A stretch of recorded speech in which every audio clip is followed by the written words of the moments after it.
Hai semuanya, gimana kabar kalian hari ini? Semoga kalian dan keluarga sehat dan bahagia selalu, dilancarkan rezekinya. Amin. Selamat tahun baru 2026 teman-teman. Semoga di tahun ini rezeki kita lebih meningkat, melimpah berkah. Amin. Oke, baik. Gua mau bikin video lagi tentang Pi Network karena banyak sekali yang menanyakan tentang Pi Network lagi. Bang, kenapa nggak bahas Pi Network lagi? Tolong dibahas lagi dong. Oke, jadi kalau kalian menerima info-info yang nggak jelas, ya skip aja ya. Kita yang valid-valid aja dari info resmi dari core team. Info resmi dari core team dari mana? Dari media sosial resmi mereka dan juga layar beranda aplikasi Pi Network. Mungkin informasi ini sudah telat bagi teman-teman yang sudah menyaksikan, tapi gua mau sampaikan detail dan rincinya. Kita akan bahas analisa sudah apa saja sih yang dilakukan core team selama bertahun-tahun ini atau 6 tahun terakhir ini, atau di tahun 2025 1 tahun full apa saja yang mereka lakukan. Nah, di sini mereka memberikan informasi atau lebih tepatnya merekapitulasi, merekap dalam setahun terakhir langkah-langkah yang sudah mereka kerjakan. Kita baca ya di read more ini guys. Oke, di sini kita baca terlebih dahulu. Kita translate dulu teman-teman supaya lebih mudah. Mengenang tahun 2025, jaringan terbuka, manfaat di dunia nyata dan ekosistem yang luas. Jadi ada 3 pokok pembahasan, yaitu di tahun 2025 kita kenang kembali, yaitu tentang jaringan terbuka atau open mainnet atau open network. Jadi yang kalian tanyakan bedanya open network dengan open mainnet itu apa sih Bang? Sama aja. Open mainnet ya open network ya, open jaringan artinya jaringan dibuka. Jaringan Pi Network ya dibuka secara luas, secara publik. Nah, di balik tahun 2025 ini sudah dibuka jaringannya, jadi kalian jangan tanya lagi kapan open mainnet karena sudah dibuka. Kapan dibukanya open mainnet? Yaitu di tanggal berapa ya? 20 Februari 2025. Jadi di saat bulan Februari itu jaringannya sudah terbuka secara umum dan sudah bisa diakses baik itu eksternal maupun internal. Internal wallet to wallet alias peer to pair, eksternal artinya dari wallet Pi browser ke bursa, itu eksternalnya atau di ekosistemnya. Oke, jadi seperti itu ya penjelasannya. Kemudian kegunaan di dunia nyata ya artinya untuk dibelikan sesuatu atau untuk ditransaksikan, atau yang lebih kenal di komunitas kita itu barter ya, peer to pair lah. Dan kemudian di tahun 2025 ini merupakan tahun yang menentukan bagi Pi Network. Ya, ditentukan apa? Ditentukan tentang listing. Ya, launching di market, harganya dan jaringannya dibuka, itu ditentukannya.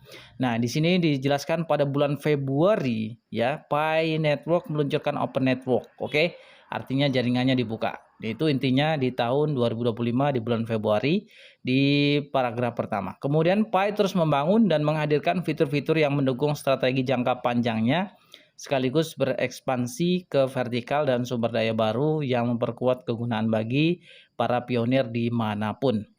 Kemudian informasi terbaru ya, ini dari 100 hari pertama setelah peluncuran Open Network, artinya setelah bulan Februari, di 100 hari pertama setelah Februari 2025 kemarin, ini telah dibagikan awal tahun ini di blog 100 hari di Open Network, kalian boleh baca di sana. Kemudian rekap akhir tahun di bawah ini berfokus pada rilis dan perkembangan penting tambahan sejak saat itu. Intinya Pi Network sudah mainnet, open mainnet, jaringannya dibuka. Dan pencapaian penting tahun ini mencakup kemajuan dalam perangkat dan infrastruktur AI, investasi Pi Network Ventures yang mendorong perluasan ekosistem, peningkatan KYC dan migrasi yang membuka akses lebih awal dan lebih luas, peningkatan node dan protokol yang berkelanjutan, serta peningkatan partisipasi dan utilitas ekosistem. Intinya terus berekspansi, meningkatkan infrastruktur, meningkatkan jaringan dan lain sebagainya. Kemudian di sini Pi Network juga menggandeng ya terjun juga di dunia AI atau artificial intelligence dan digabungkan melalui jaringan Pi Network. Jadi berkolaborasi antara dunia AI dan juga blockchain. Nah, ini sangat keren. Intinya seperti itu. untuk memfasilitasi lapisan aplikasi AI yang berkembang dan produktif. Kita sudah tahu sekarang ini zamannya sudah zaman era AI. Masa depan semuanya bergantung dengan AI. Nanti ke depan teknologi, semua pekerjaan yang bersifat manual itu semuanya akan diganti dengan AI. Dan kita sudah tahu dunia sekarang sudah nyata. Di China itu semua pabrik-pabrik, bahkan industri-industri tekstil juga itu sekarang digantikan dengan AI atau robotik dengan kecerdasan buatan manusia. Dan di sini Pi Network mengupdate informasi tentang ini ya, ekosistem Pi ya. Ini lebih dari 13.400 aplikasi chatbot dan 24.400 aplikasi custom telah dibuat dan dipublikasikan. Dan lebih dari 51.800 pioner individu membuat aplikasi. Jadi ya, semua aplikasi ekosistem itu nggak semuanya core team guys ya. Yang ada di Pi Browser itu buatan dari komunitas juga. Karena individu juga bisa membuat ya, bebas terserah, kalian juga bisa bikin aplikasinya melalui Pi Browser ya. Kalian mau bikin GCP juga bisa ya. Kayak gitu ya. Atau kalian mau bikin bursa, tukar beli barang, bisa banget ya di Pi Browser. Kemudian Pi App Studio di 2025 kemarin, Pi Network juga mengupdate informasi terkait dengan Pi App Studio. Ini telah diperbarui untuk memungkinkan para kreator untuk apa? Mengunduh ya, menyesuaikan dan mengunggah ulang kode langsung di App Studio. Di Pi Network Ventures ini sebuah inisiatif investasi senilai 100 juta dolar yang dipegang dalam Pi dan USD. Oke, di sini gua contohkan langsung diluncurkan aja. oleh Saya Pi Foundation menggunakan dana, untuk teman-teman. berinvestasi secara strategis di perusahaan rintisan Kita dan pilih foto bisnis, tadi yang termasuk sudah kita bisnis yang simpan, memajukan dan kita langsung kegunaan, aja tap adopsi, dan dampak sebesar nyata 110.000. Pi di dunia nyata. Kemudian dua investasi telah diumumkan. Yang pertama investasi inisiatif ini adalah OpenMind ya, sebuah perusahaan yang mengembangkan sistem operasi dan protokol sumber terbuka untuk robot agar dapat berpikir, belajar, dan bekerja sama seperti Android untuk robot. Sebagai bagian dari kolaborasi ini, jaringan Pi Node Global Pi digunakan dalam proyek uji coba untuk mendukung pelatihan AI terdesentralisasi tugas komputasi. Investasi yang kedua ini adalah CIDI Games yang kemarin kita bahas ya, sebuah platform game yang membangun game terintegrasi dengan Pi. Intinya ya ada game terintegrasi dengan Pi. Nanti mungkin ya kalau kita bermain di dunia game itu ada pembelian token dan itu memakai jaringan Pi Network, dan mungkin ada upgrade-upgradean, misalkan kalau game yang sifatnya war gitu ya atau peperangan ya, mungkin untuk update senjata itu harus membeli, yang belinya tuh pakai token koin Pi seperti itu. Kemudian KYC dan migrasi mainnet. Nah, ini proses KYC migrasi mainnet ini menjadi momok paling utama ya. Sampai hari ini tuh banyak banget pionir tuh yang belum migrasi ataupun KYC. Bahkan KYC-nya masih terkendala. Nah, ini proses KYC dan migrasi mainnet telah ditingkatkan ya. Katanya sih ditingkatkan, tapi untuk hari ini gitu ya, masih banyak yang belum KYC dan juga migrasi. Saya nggak tahu ya sistemnya entah diapakan ya. Kenapa lama banget? Nggak sama dengan aplikasi-aplikasi yang lain gitu ya. Saya tuh sudah ratusan aplikasi KYC itu, kalau aplikasinya memang benar-benar udah siap, udah bagus, itu nggak nyampe 24 jam itu sudah terverifikasi guys. Dan nggak banyak kendala, nggak banyak drama. Memang Pi Network ini yang sangat luar biasa menurut saya terkait dengan KYC-nya. Nah, yang menarik sekarang itu ada fast track ya. Ini udah kayak zamannya VTube dulu gitu ya. Ada fast track, update ya, beli gitu ya.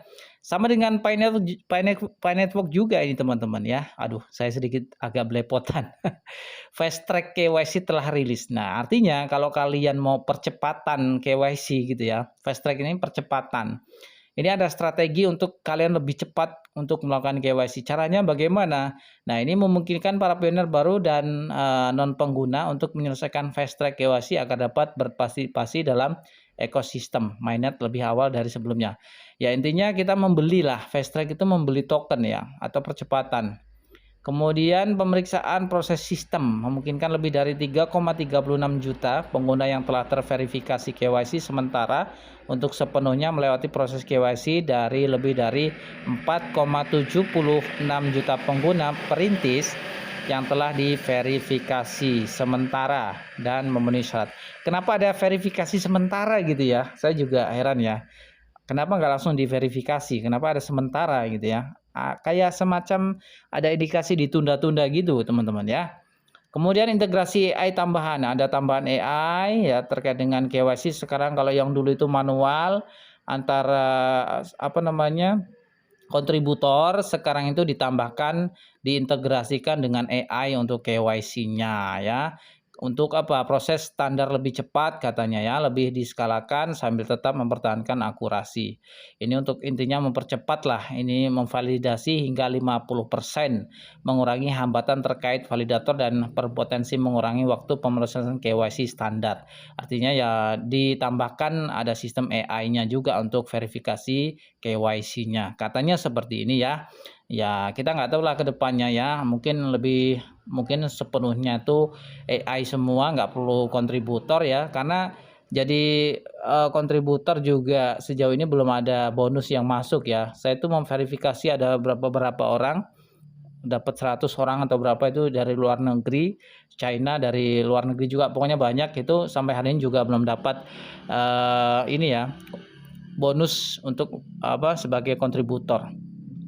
Saat ini lebih dari 17,5 juta pioner telah sepenuhnya melewati proses KYC. Artinya ini yang real ya. 17,5 juta pioner ini sudah KYC termasuk saya ya. 15,8 juta telah bermigrasi, baru 15,8 juta. Sementara untuk total supply koinnya ini ada 100 miliar guys. Jadi baru beberapa persen aja ya, belum semuanya ini migrasi. Artinya masih banyak yang belum melakukan pencairan koin Pi. Artinya masih di hold. Saya nggak berpikiran apa ya negatif. Saya itu membayangkan seandainya gitu ya, yang katanya ada 50 juta pioner menambang gitu ya, kalau mereka semuanya itu dimigrasikan dan menjual secara massal, wah harganya mungkin anjlok dan nggak ada harga gitu ya. Makanya ya sedikit diperlambat gitu ya untuk migrasinya. Supaya apa? Ya alih-alih menahan koin lah supaya nggak harganya anjlok semuanya dijual gitu ya. Dengan lebih dari 350.000 node di testnet yang mewakili lebih dari 1 juta CPU, pembaruan ini khusus yang komputer ya. Pembaruan node, aplikasi node diubah juga ya. Kemudian kunci publik telah dibuat, mengaktifkan dan meningkatkan peningkatan. Intinya ini semuanya dirilis juga Pi Linux node versi 19 ke versi 23 ya. Pelatihan AI terdesentralisasi dan tugas komputasi, kegunaan dan partisipasi ekosistem directory staking. Nah ini ada juga Pi Hackathon 2025. Ini pokoknya di tahun 2025 ini sudah ditulis semua di sini yang sudah dikerjakan ya. Ada lelang domain Pi yang waktu itu ya. Kemudian ada peluncuran DEX. Ini masih tahap testnet. Ini kumpulan likuiditas AMM.